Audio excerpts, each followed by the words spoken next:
Ooh, let's make some stairs like this. I want to share with you just how I made out of some scrap pieces and reused pieces that I already had cut. And the base I'm going to use is just some foam core. I mean, you can use whatever base you want. I don't need a high set of stairs, so I wanted my base to be as thin as possible. So this piece of black foam board is going to work perfect.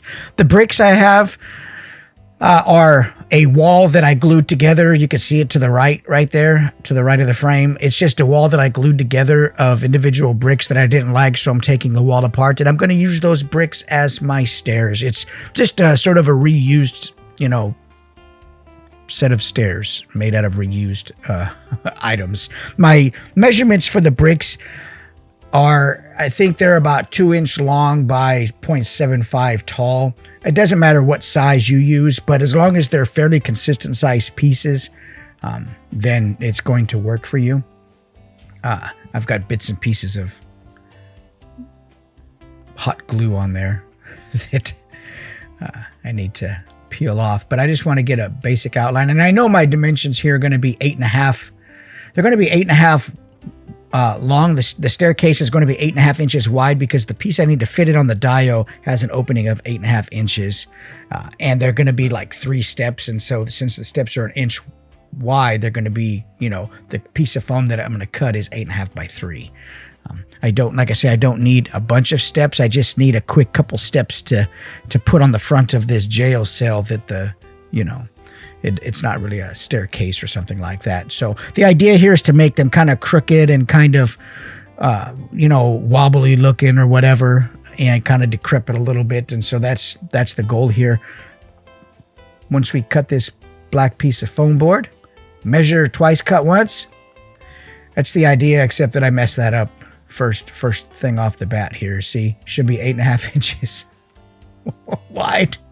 And I think this one is like 11. And I already measured it the first time, but I don't pay attention. Why am I doing videos? I don't even know how to measure. That's me turning around, looking at the piece I threw away, thinking, what the heck did I just do? But it doesn't matter. Let's just cut it again, man. Don't listen to a word I say. So we're already at 3 inches. Let's cut it down to 8.5 inches. Just gives me more scrap material to use for the next project. These XPS foam is what I've used, and I've made bricks. Then I just banged the edges up with some stones to make them textured and take down the hard edge of the corners. So let's double check here now that I've ruined the first cut. And yeah, we're right on time. 8.5 by 3.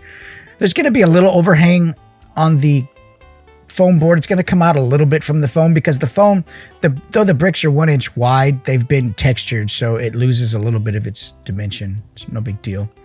Let's run this reamer through the glue tip because I know that these glue bottles come with a cap, but who needs a cap? Because after about 30 minutes, it makes its own cap. Just shove a wire down in there and open it up. Hey, let's put some glue on the foam board and let's start putting some bricks down onto the foam. I've got the Proxon off to the right because I will need to trim some of these because remember the bricks are 2 inches long and my foam board piece is 8.5 inches wide. So I'm going to need a 1/2 inch piece in there. So 2, 4, 6, 8 plus a half. So I will need the Proxon in order to make up that piece on the end. And you're going to need that anyway.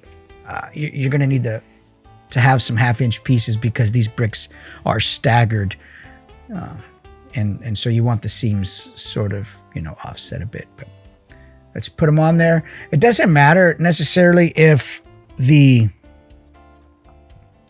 don't have to press the glue down. I just set it on top and it helps kind of keep the surface a little bit uneven also. The most important part of this particular build here is keeping everything in a straight line against the back, nice and flush, because this is going to set up against a dio.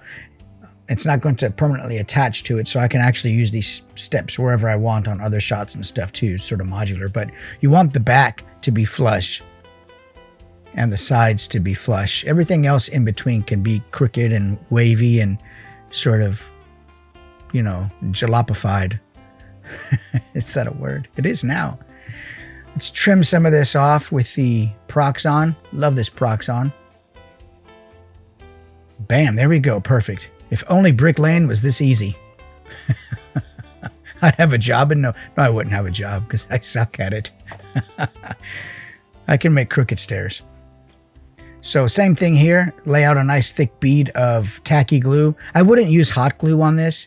I know there's an appeal to use hot glue, but if you don't have like a temperature controlled hot glue gun, then all you're going to do is the hot glue is going to melt right through your brick, and it's not going to even stick. So, and I don't have a temperature controlled. When mine is one temperature, it's all the way or nothing. Story of my life.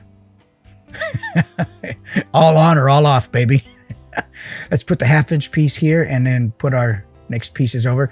Now these bricks here, they can be higher or lower. They're the same width and length, but they can be, you know, higher or lower. They're 1 inch tall, but you can trim them down to, you know, 3/4 of an inch, 1/2 an inch to sort of, you know, create little offsets in them to create different depths and make them look a bit rickety. A little bit rickety. What's going on here? What in the world? Okay. See that? There we go. Let's trim that bad boy. Something's wrong with the math. But as long as your backs and your sides are flush, then, like I say, the steps themselves can be uneven and crooked with a little bit of spacing in there. And the other thing about using the tacky glue is you've got some time to work with it. You can push it and you can twist it and you can put the brick on there and it's not going to dry instantly, you know, or within 30 seconds like hot glue. You don't have, there's not that stringing either. So, I'm not sure what I'm showing you here, but look at it.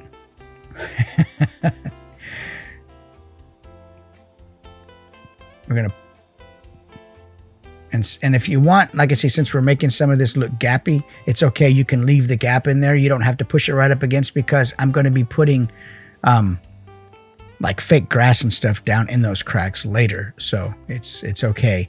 And there's a few ways to build steps. This here is just a really quick stone by stone method. You can, you know, if you're making like staircases or steps that really go up to an elevation, then there's, you know, a much better process to do it. This here, like I say, this only has to be 3 steps wide. So we're not, this is the perfect method for that anyway. It's individual stones. You could take a piece of foam and make your, you know, square marks in there and make your cuts if you wanted to, or build those pieces up. But since I had this extra wall that I didn't like off to the side, I figured I'd make use of these bricks since they're kind of a boring thing to make. You got to cut the strips and then put them in a bucket of rocks and jumble them around. And there's a process to making them, so I don't really want to waste them. So I made this wall and I'm like, this thing is stupid. Let's pull it apart and make some stairs. Because I'm working on a jail dial right now, like an old dungeon dial, and I needed a way for the figures to step up into the jail. And this was perfect. And once again, if you just have cardboard, if you just have, you know, piece of cereal box on the bottom, you need a base to attach the individual bricks to. So if you're just using, you know, some solid pieces of foam that you were carving or whatever, and they weren't individual bricks, then you wouldn't need a base because the foam itself would be the base. But here we didn't have a base. So you could see the unevenness and the texture and the cracks and the crevices in there. That's all going to be filled in with bits and pieces of fake grass and what is that stuff? Oh, there's a green turf that can't remember who makes it, but I've got bottles of it. Some green and some brown, and then I've got some static grass that I might put in there. So, you know, they're just, why am I not wearing shoes? I keep telling myself, wear shoes in the videos. Nobody wants to see your feet.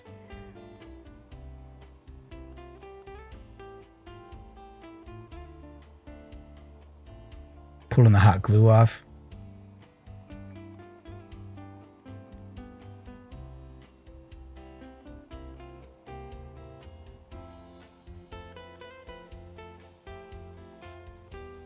Now this is the final step. This is the first step. So the first step is the lowest step. So we're going to trim these low. So the back step is 2 pieces of foam high, which would be 2 inches high because each piece is 1 inch by 1, 1 by 1 by 2. Then the next step from the back is 1 inch high.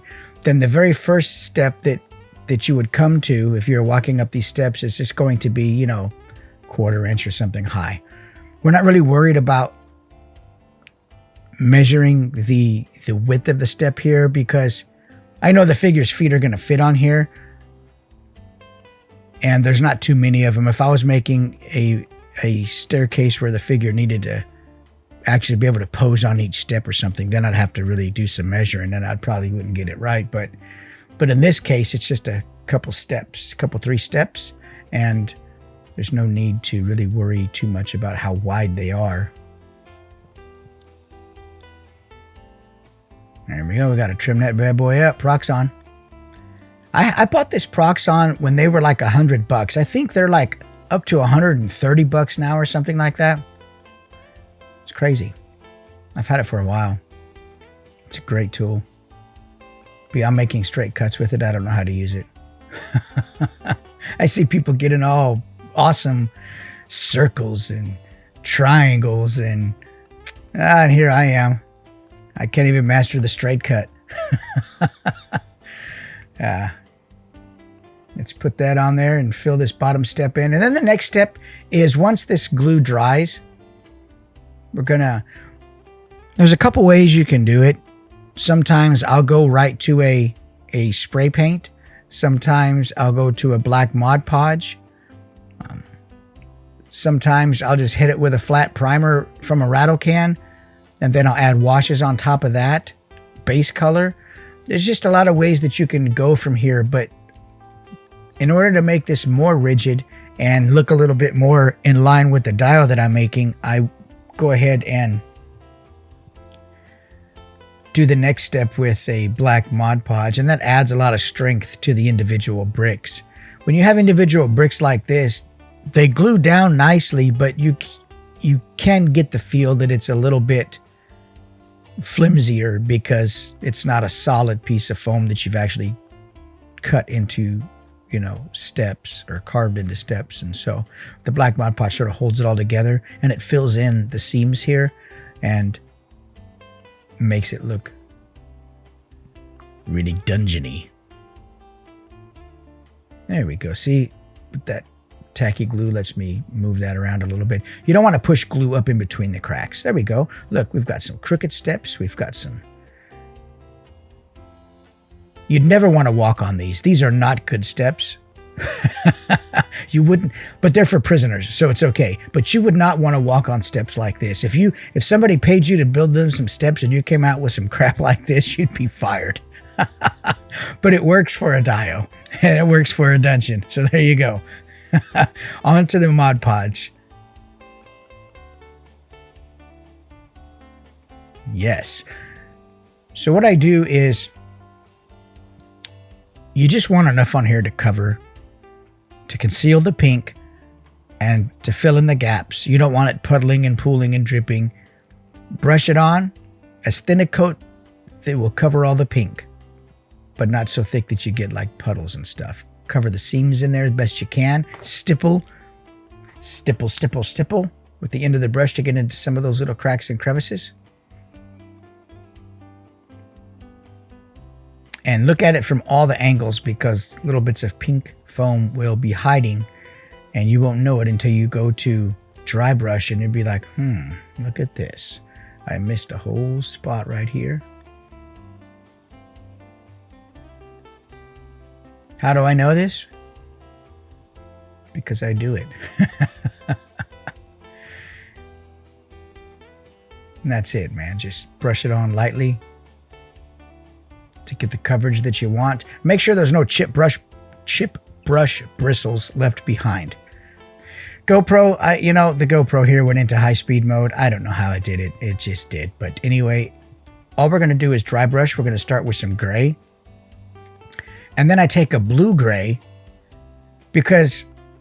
So there's two kinds of grays. You can use as many kinds of grays or as few kinds of grays as you want. But if you just do it in one gray, then it looks fine, but it can be a little bit deeper. If you add a bluish gray to it at the end, then you've got some color variance in there. You've got some shades and some tones in there that photograph really cool, man. They photograph real nice.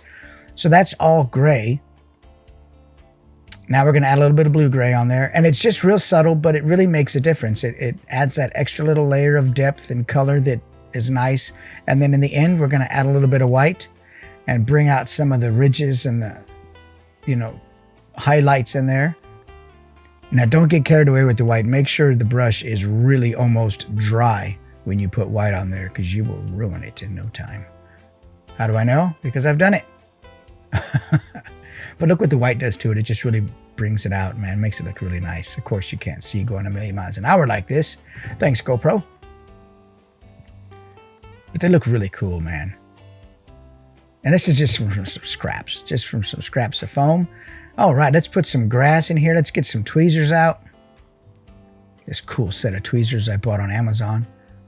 It's like 20 bucks. I'll have them ruined in no time.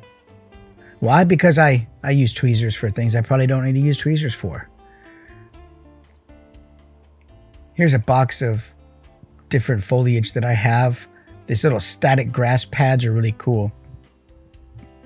And I've got some dry moss and some green moss. And then I've got scenic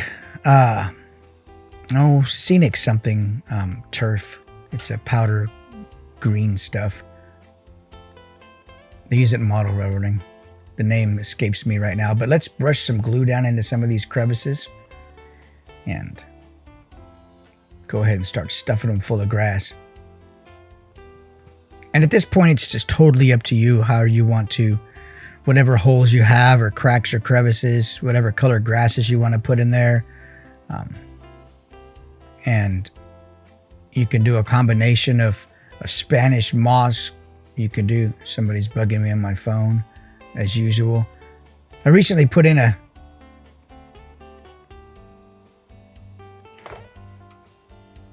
thing for somebody to buy. Recently made an inquiry for medical insurance, and oh my God, I never should have given my phone number. It is all day, every day. One day they'll get tired of calling me, but yeah, anyway, that's what that was. So anyway, I should have edited that out, but hey, real life. So the end of the tweezers are flat, and it's nice because you can press the grass down into the crevices with the end of the tweezers. It's pretty cool.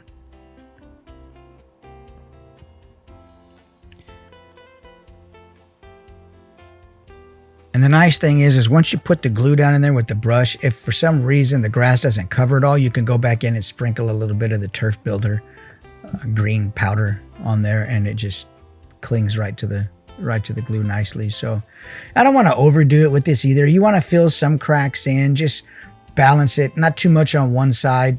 You want to sort of offset and stagger the look a little bit and keep it with a randomness to it. Don't be real heavy on one side unless you had like some sort of water effect on one side where there'd definitely be an algae buildup. But other than that, you just want to keep it real simple, not overly done. At least I do. Everybody has a feel that they like and what's a good balance to them. And here I just want to keep it simple with just enough contrast from the green against the gray to make the steps look interesting and has some depth. Hey, if you haven't done so, like and subscribe if you're watching this on YouTube. Check out my Patreon. Thanks to my Patreon members who are seeing this video first. I appreciate you guys' support and all the interactions you guys give me. I appreciate it. If you're not a Patreon member, then check out my Patreon. I'll put the link in the YouTube description, and come over there, and I do all kinds of 3D printing and painting and prop making and stuff like that, and photography tips and things like that. So I'm sure you'll find value in your $10 in supporting my art. There'll be something there for you. Shake off the excess. And if you want, you can spray this with an aerosol Mod Podge. I don't on here. It's not that important. Here's the Woodland Scenics. That's the name. Look at the dust on those lids. Woodland Scenics. They've got a green one and they've got a brown one, and these are great for filling in little cracks and crevices, and great product. But yeah, check out my webpage, insightfulimagery.com. I'm on Facebook, Instagram, insightful_imagery on Instagram. Follow along and check out some of the cool pictures and props and stuff I'm putting out on there. A little bit more glue in there, and let's put a little light dusting. Dust bay. Right? It's all in the wrist. No, it's not. I'm just going to sprinkle it in there. No theatrics, no special posing. But look at the texture on these things as it gets close to the GoPro. I mean, these look pretty cool. And they're simple to make. This probably, if I didn't have to wait for the paint to dry, I mean, this would take me, you know, probably 30 minutes to make. I already had the bricks made. So this is a quick way to add some grass to your diorama also. These are static grass patches, and you can buy them in packs, and they come in various sizes and shapes and heights, and they're really cool. They come on a little piece of wax paper. The back of them is not adhesive, so you do have to glue them down, but they're just that extra little bit that looks cool and random on the steps. If I can get a hold of them with the tweezers here. You got to put glue on there. They're not adhesive, so. And I used these. I made a piece of highway blacktop freeway with the freeway lines and everything, and I had these left over from that, and they're just a great little product. You buy them on Amazon. But here's the steps. If you haven't done so, like and subscribe to the channel. I appreciate everybody watching. Hopefully you got some value out of this video, and you saw a really cool, quick way to make some steps. Sometimes the best way to make something is just start doing it. You know, just pick up the pieces and start doing it. It'll come together, but it won't come together if you don't start. Sometimes we defeat ourselves before we get going. So hope you like this video. Appreciate you watching. Go pick up some foam and some bits and pieces and make something, man. You know, take care.